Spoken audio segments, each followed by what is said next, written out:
불자님들, 안녕하십니까? 오늘은 많은 부모님들이 고민하시는 문제에 대해 말씀드리고자 합니다. 자식을 사랑하는 마음, 그 마음이 때로는 자식에게 독이 될 수 있다는 깊은 가르침에 대해서 말입니다. 얼마 전 한 어머니께서 저에게 상담을 요청하셨습니다. 35살 된 아들이 아직도 집에서 나가지 않고 직장을 구하라고 하면 짜증을 내며 방문을 닫아버린다고 하십니다. 그 어머니는 눈물을 흘리며 말씀하셨습니다. 스님, 저는 정말 아이를 위해서 모든 것을 다 해줬는데 왜 이렇게 됐을까요?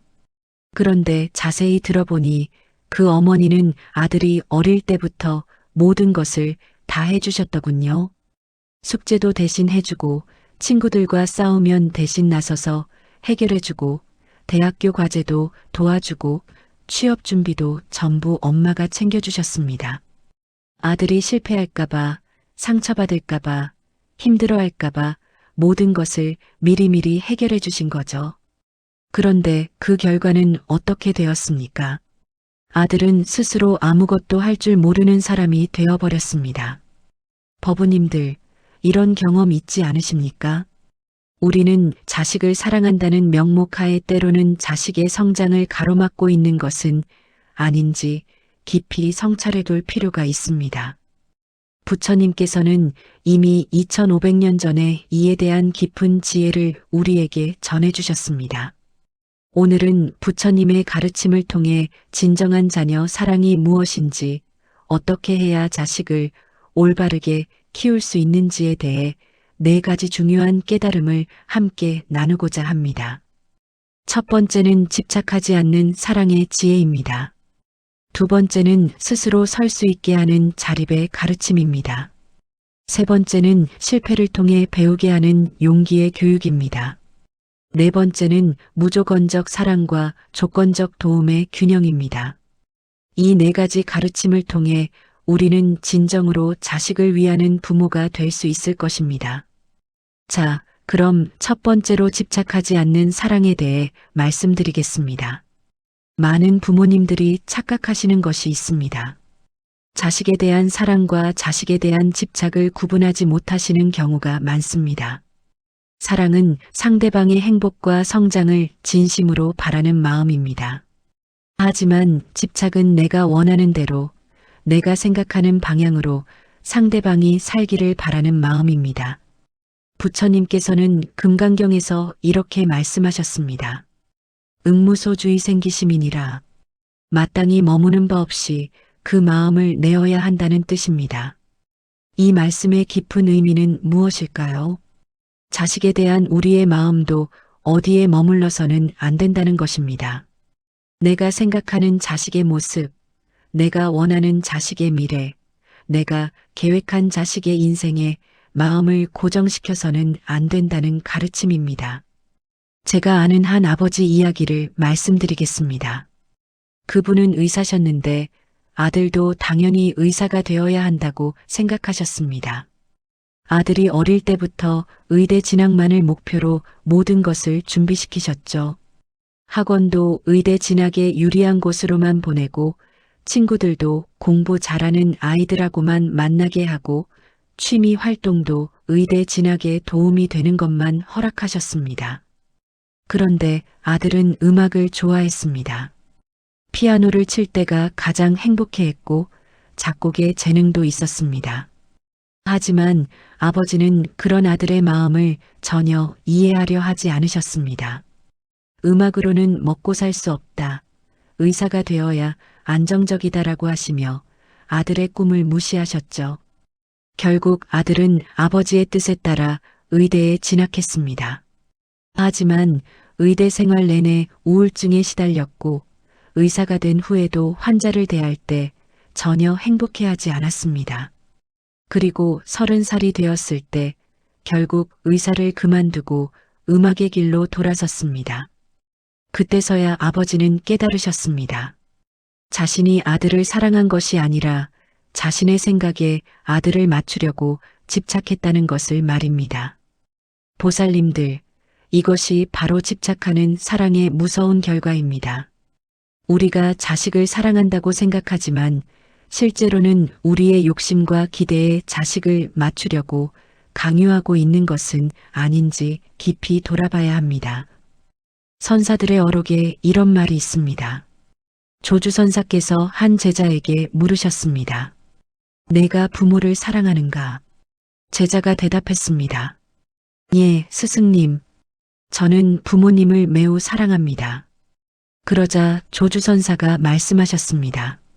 그 사랑이 부모를 위한 것인가, 너를 위한 것인가? 이 선문답의 깊은 의미를 생각해 보십시오. 우리가 자식을 사랑한다고 할 때 그 사랑이 정말 자식을 위한 것인지 아니면 우리 자신의 만족을 위한 것인지 솔직히 들여다봐야 합니다. 진정한 사랑은 상대방을 있는 그대로 받아들이고 상대방의 행복을 위해 때로는 내려놓을 줄 아는 사랑입니다. 자식이 우리가 원하는 길과 다른 길을 선택한다고 해도 그 길이 자식에게 진정한 행복을 줄 수 있다면 기꺼이 지지해 줄 수 있는 사랑이어야 합니다. 그렇다면 구체적으로 어떻게 실천할 수 있을까요? 먼저 매일 밤 잠들기 전에 이렇게 자문해 보십시오. 오늘 나는 자식을 위해서 한 행동이 정말 자식을 위한 것이었나? 아니면 내 마음의 편안함을 위한 것이었나?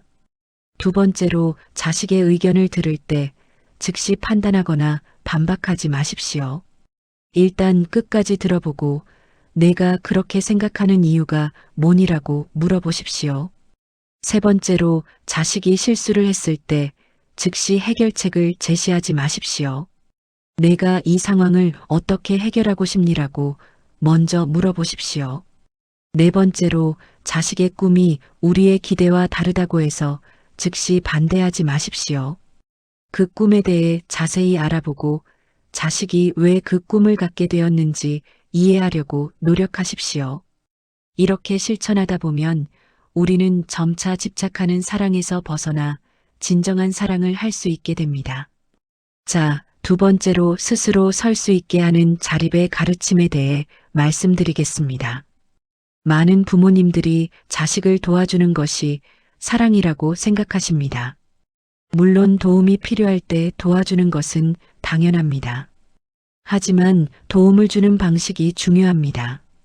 물고기를 잡아주는 것보다 물고기 잡는 법을 가르쳐 주는 것이 진정한 도움이라는 말이 있지 않습니까? 부처님께서 아들 라우라를 교육하신 방식을 보면 이 가르침의 깊은 의미를 알 수 있습니다. 부처님께서는 세상에서 가장 위대한 성자셨지만 아들 라우라에게는 특별한 대우를 해주지 않으셨습니다. 다른 제자들과 똑같이 걸식을 하게 하시고 똑같이 수행을 하게 하시고 똑같이 고생을 하게 하셨습니다. 어떤 제자가 부처님께 물었습니다. 세존이시여, 라후라는 세존의 아들인데 왜 다른 제자들과 똑같이 대우하십니까? 부처님께서 대답하셨습니다. 라후라가 내 아들이기 때문에 더욱 스스로 설 수 있는 힘을 길러주어야 한다. 내가 라후라의 모든 것을 해결해 준다면 라후라는 평생 나에게 의존하며 살게 될 것이다. 그것이 어찌 진정한 사랑이겠는가? 이 말씀을 들으면서 우리는 깊이 반성해야 합니다. 현대의 많은 부모들은 부처님과 정반대로 행동하고 있습니다. 자식이 힘들어할까봐, 실패할까봐, 상처받을까봐 모든 것을 미리미리 해결해 주려고 합니다. 하지만 그 결과는 어떻습니까? 자식은 스스로 문제를 해결할 능력을 기르지 못하게 됩니다. 작은 어려움에도 쉽게 포기하고 부모에게 의존하려고만 합니다. 제가 상담했던 한 가정의 이야기를 말씀드리겠습니다. 26살 된 딸을 둔 어머니였는데 딸이 회사에서 상사와 갈등이 생겼다고 하자 직접 회사에 전화를 걸어서 상사에게 항의를 하셨다고 합니다. 그리고 딸이 남자친구와 싸웠다고 하자 남자친구 어머니에게 연락해서 자초지종을 따지셨다고 하더군요.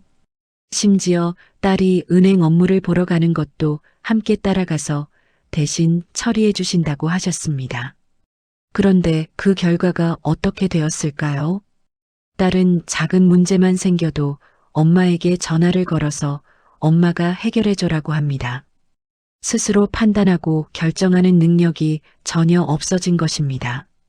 그리고 무엇보다 심각한 것은 자신감이 완전히 사라져버렸다는 점입니다. 내가 뭘 할 수 있겠어. 어차피 엄마가 다 해줘야 해라는 마음가짐이 되어버린 거죠. 법우님들, 이것이 과도한 도움이 가져오는 무서운 결과입니다. 선사들의 어록에 이런 이야기가 있습니다. 한 제자가 임재선사에게 물었습니다. 스승님, 저에게 깨달음을 주십시오. 임재선사가 대답하셨습니다. 내가 너에게 깨달음을 줄 수 있다면 그것은 진정한 깨달음이 아니다. 깨달음은 스스로 얻어야 하는 것이다. 이 말씀의 의미를 깊이 생각해 보십시오. 아무리 사랑하는 자식이라고 해도 인생의 모든 문제를 우리가 대신 해결해 줄 수는 없습니다. 자식이 스스로 문제를 해결하고 스스로 판단하고 스스로 책임질 수 있는 능력을 길러주는 것이 진정한 사랑입니다. 그렇다면 구체적으로 어떻게 실천할 수 있을까요? 첫 번째로 자식이 도움을 요청할 때 즉시 해결해 주지 말고 이렇게 물어보십시오. 내가 먼저 한번 시도해보고 정말 안 되면 그때 도와줄게. 두 번째로 자식의 나이에 맞는 책임을 점진적으로 늘려가십시오. 10살이면 자기 방 정리, 15살이면 용돈 관리, 20살이면 아르바이트 등 단계적으로 책임을 맡기십시오. 세 번째로 자식이 실수를 했을 때 즉시 수습해 주지 마십시오. 실수의 결과를 자식이 직접 경험하고 그 속에서 배울 수 있도록 기다려 주십시오. 네 번째로 자식의 성공을 지나치게 칭찬하지 마십시오. 잘했다라고 말하는 대신 내가 열심히 노력한 결과구나라고 말해 주십시오. 다섯 번째로 자식이 선택한 것에 대한 결과를 자식이 직접 책임질 수 있도록 하십시오. 우리가 대신 책임져 주면 자식은 선택의 소중함을 배우지 못합니다. 이렇게 점진적으로 자립심을 길러주다 보면 자식은 자신의 삶을 스스로 책임질 수 있는 성숙한 어른으로 성장할 수 있습니다. 세 번째로 실패를 통해 배우게 하는 용기의 교육에 대해 말씀드리겠습니다. 현대 사회의 가장 큰 문제 중 하나가 실패를 두려워하는 문화입니다. 특히 우리나라 부모님들은 자식이 실패하는 것을 견디지 못하십니다. 자식이 조금이라도 실패할 기미가 보이면 즉시 개입해서 실패를 방지하려고 합니다. 하지만 이것이 과연 자식을 위하는 일일까요? 부처님의 생애를 보면 실패와 고난이 얼마나 중요한 배움의 과정인지 알 수 있습니다. 부처님께서도 성도하시기 전에 6년간의 고행을 겪으셨습니다. 극단적인 금욕주의를 시도해 보시기도 하고 여러 스승들을 찾아다니며 공부하시기도 하셨습니다. 하지만 그 모든 방법들이 진정한 해답이 되지 못했습니다. 어떻게 보면 실패의 연속이었다고 할 수 있습니다. 그러나 바로 그 실패들이 있었기 때문에 부처님께서는 중도라는 진리를 깨달으실 수 있었습니다. 만약 부처님께서 실패를 두려워하셨다면 안전한 왕궁에만 머물러 계셨다면 어떻게 되었을까요? 결코 깨달음을 얻으실 수 없었을 것입니다. 법구경에 이런 구절이 있습니다. 1000번의 승리보다 자신을 이기는 것이 낫다. 여기서 중요한 점은 1000번의 승리가 있기까지는 수많은 패배도 있었다는 것입니다. 패배를 경험해보지 않은 사람은 진정한 승리의 의미도 알 수 없고 자신을 이기는 법도 배울 수 없습니다. 제가 만난 한 청년의 이야기를 들려드리겠습니다. 그 청년은 어릴 때부터 부모님이 모든 것을 완벽하게 준비해 주셔서 실패라는 것을 경험해 본 적이 없었습니다. 공부도 부모님이 과외 선생님을 붙여주셔서 좋은 성적을 받았고, 대학도 부모님이 입시 전문가를 고용해서 좋은 곳에 진학했습니다. 취업도 부모님의 인맥을 통해 좋은 회사에 들어갔습니다. 그런데 문제는 회사에 들어간 후부터 시작되었습니다.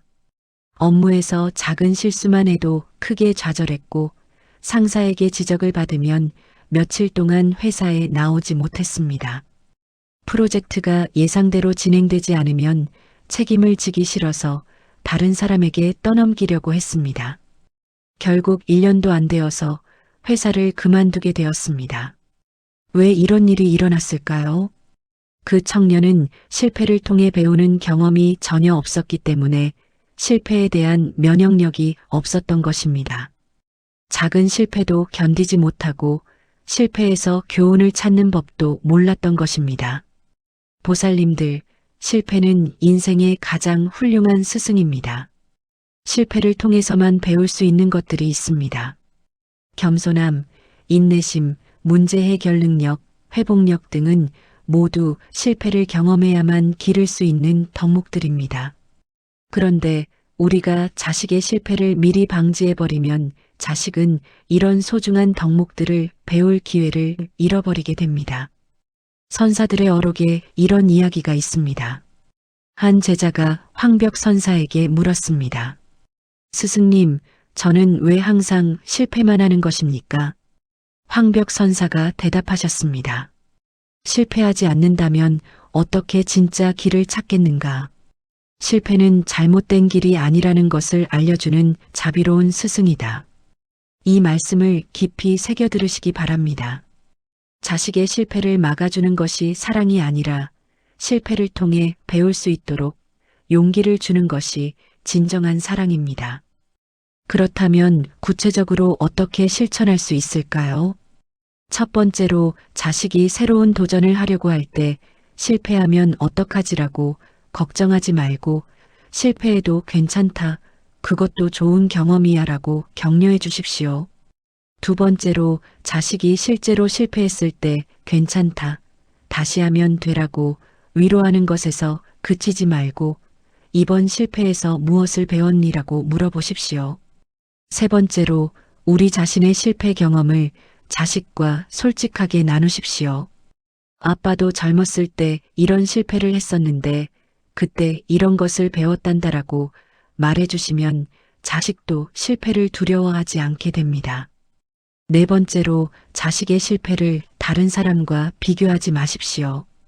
옆집 아이는 성공했는데 너는 왜 실패했니라고 말하면 자식은 실패를 부끄러운 것으로 인식하게 됩니다. 다섯 번째로 실패한 자식을 도와줄 때도 직접 해결해 주지 말고 내가 이 문제를 어떻게 해결하고 싶니라고 물어보면서 자식 스스로 해결책을 찾을 수 있도록 도와주십시오. 이렇게 하면 자식은 실패를 두려워하지 않는 용기 있는 사람으로 성장할 수 있습니다. 그리고 실패에서 배우는 지혜를 갖춘 성숙한 어른이 될 수 있습니다. 네 번째로 무조건적 사랑과 조건적 도움의 균형에 대해 말씀드리겠습니다. 많은 부모님들이 혼동하시는 것이 있습니다. 사랑과 도움을 구분하지 못하시는 경우가 많습니다. 사랑은 무조건적이어야 하지만 도움은 조건적이어야 합니다. 이 두 가지의 균형을 맞추는 것이 지혜로운 부모가 되는 핵심입니다. 부처님께서 제자들을 대하시는 방식을 보면 이 균형의 묘미를 알 수 있습니다.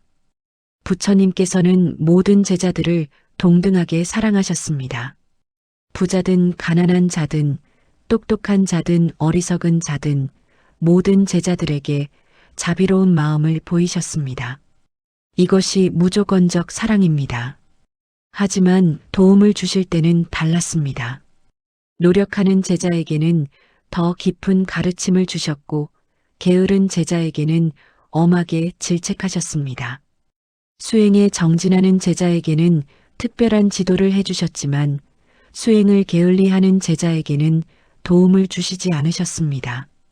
이것이 조건적 도움입니다. 승만경에 이런 구절이 있습니다. 자비심은 모든 중생에게 평등하나 구제의 방편은 각각 다르니라. 이 말씀의 의미가 바로 무조건적 사랑과 조건적 도움의 균형입니다.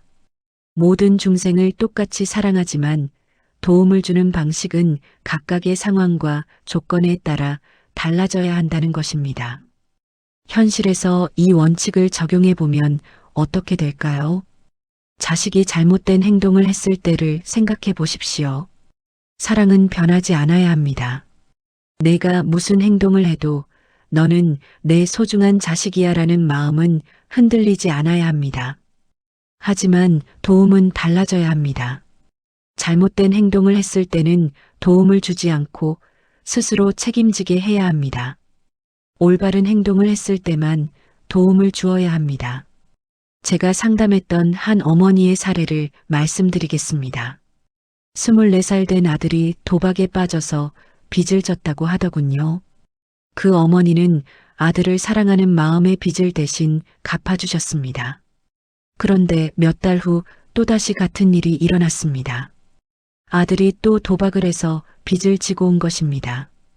이때 그 어머니는 고민에 빠지셨습니다.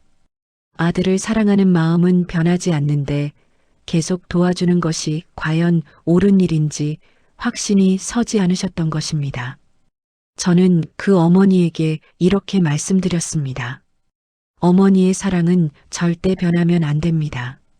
아들이 어떤 실수를 해도 어머니의 자식이라는 사실은 변하지 않습니다. 하지만 도움은 달라져야 합니다. 잘못된 행동의 결과를 어머니가 대신 책임져 주시면 아들은 자신의 행동에 대한 책임감을 배우지 못합니다. 사랑하기 때문에 도와주지 않는 것입니다. 그 어머니는 깊이 고민하신 후 결단을 내리셨습니다. 아들에게 이렇게 말씀하신 것입니다. 너는 언제나 내 소중한 아들이고 그 사랑은 절대 변하지 않는다. 하지만 내가 도박으로 진 빚은 내가 스스로 해결해야 한다. 엄마가 대신 해결해주면 너는 도박의 무서움을 깨닫지 못할 것이다. 너를 사랑하기 때문에 이번에는 도와주지 않겠다. 처음에 아들은 크게 반발했습니다. 엄마가 나를 사랑한다면서 왜 도와주지 않느냐고 따졌습니다. 하지만 그 어머니는 흔들리지 않으셨습니다. 결국 아들은 스스로 아르바이트를 해서 빚을 갚아야 했습니다. 몇 달 후 아들이 어머니께 와서 말했습니다. 엄마, 그때 도와주지 않아서 고마워요. 만약 엄마가 계속 도와주셨다면 저는 지금도 도박을 하고 있을 거예요. 진짜 사랑이 뭔지 이제야 알겠어요. 법우님들, 이것이 바로 무조건적 사랑과 조건적 도움의 지혜입니다. 선사들의 어록에 이런 이야기가 있습니다. 한 제자가 운문선사에게 물었습니다. 스승님, 저를 사랑하신다면 왜 도와주지 않으십니까? 운문선사가 대답하셨습니다. 사랑하기 때문에 도와주지 않는다. 내가 스스로 설 수 있을 때까지 기다리는 것이 진정한 사랑이다. 이 말씀을 깊이 새겨 들으시기 바랍니다. 때로는 도와주지 않는 것이 더 큰 사랑일 수 있습니다. 자식이 스스로 설 수 있을 때까지 참고 기다려주는 것이 진정한 부모의 사랑입니다. 그렇다면 구체적으로 어떻게 실천할 수 있을까요? 첫 번째로 자식에게 사랑을 표현할 때와 도움을 줄 때를 명확히 구분하십시오. 너를 사랑한다는 말은 언제든지 자주 해주시되 도움은 자식의 행동과 태도를 보고 결정하십시오. 두 번째로 자식이 잘못된 선택을 했을 때 사랑은 변하지 않는다는 것을 분명히 표현하십시오. 내가 무슨 일을 해도 너는 내 자식이야 라고 말해주되 하지만 내 선택의 결과는 내가 책임져야 해 라고 명확히 하십시오. 세 번째로 도움을 거절할 때는 그 이유를 분명히 설명해 주십시오. 도와주기 싫어서가 아니라 내가 스스로 해결할 수 있다고 믿기 때문이야 라고 말해 주십시오. 네 번째로 자식이 올바른 노력을 보일 때는 적절한 도움을 아끼지 마십시오. 게으름이나 잘못된 행동에는 도움을 주지 않되 성실한 노력에는 기꺼이 힘을 보태 주십시오. 다섯 번째로 일관성을 유지하십시오.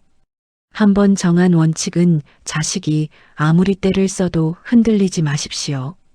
일관성 있는 사랑과 도움이야말로 자식에게 안정감을 주는 가장 좋은 방법입니다. 이렇게 무조건적 사랑과 조건적 도움의 균형을 맞춰가다 보면 우리는 자식을 진정으로 사랑하면서도 자립적인 인간으로 키울 수 있는 지혜로운 부모가 될 수 있습니다. 보살님들, 지금까지 자식에게 과한 관심이 오히려 독이 될 수 있다는 부처님의 지혜에 대해 함께 살펴보았습니다. 정리해보면 이렇습니다. 첫 번째, 집착하지 않는 사랑의 지혜입니다. 자식에 대한 우리의 기대와 계획에 매달리지 말고 자식을 있는 그대로 받아들이며 자식의 행복을 진심으로 바라는 마음을 가져야 합니다. 두 번째, 스스로 설 수 있게 하는 자립의 가르침입니다. 자식의 모든 문제를 우리가 해결해 주려 하지 말고 자식이 스스로 문제를 해결할 수 있는 능력을 기를 수 있도록 점진적으로 책임을 맡겨야 합니다. 세 번째, 실패를 통해 배우게 하는 용기의 교육입니다. 자식의 실패를 미리 막아주려 하지 말고 실패를 통해 배울 수 있도록 용기를 주고 지지해 주어야 합니다. 네 번째, 무조건적 사랑과 조건적 도움의 균형입니다.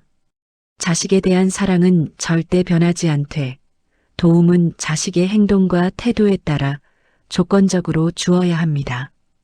이 네 가지 가르침을 실천한다면 우리는 자식을 진정으로 사랑하면서도 자식이 건강한 어른으로 성장할 수 있도록 도울 수 있을 것입니다. 부모의 역할은 자식의 인생을 대신 살아주는 것이 아니라 자식이 자신의 인생을 잘 살 수 있도록 준비시켜주는 것입니다. 때로는 마음이 아프더라도, 때로는 불안하더라도 자식을 믿고 기다려주는 것이 진정한 부모의 사랑입니다. 부처님께서 말씀하신 대로 모든 중생이 스스로의 힘으로 고통에서 벗어날 수 있다고 믿고 우리 자식들도 스스로의 힘으로 행복한 삶을 살아갈 수 있다고 믿어주시기 바랍니다. 오늘 말씀이 보살님들의 자녀 교육에 조금이나마 도움이 되었다면 좋겠습니다. 더 많은 부모님들이 이런 지혜를 접할 수 있도록 좋아요와 구독 부탁드리며 댓글로 여러분의 경험과 생각을 나누어 주시면 감사하겠습니다. 그럼 오늘도 자비와 지혜가 충만한 하루 되시길 기원하며 모든 중생이 행복하시길 발언합니다. 나무 아미타불 관세음보살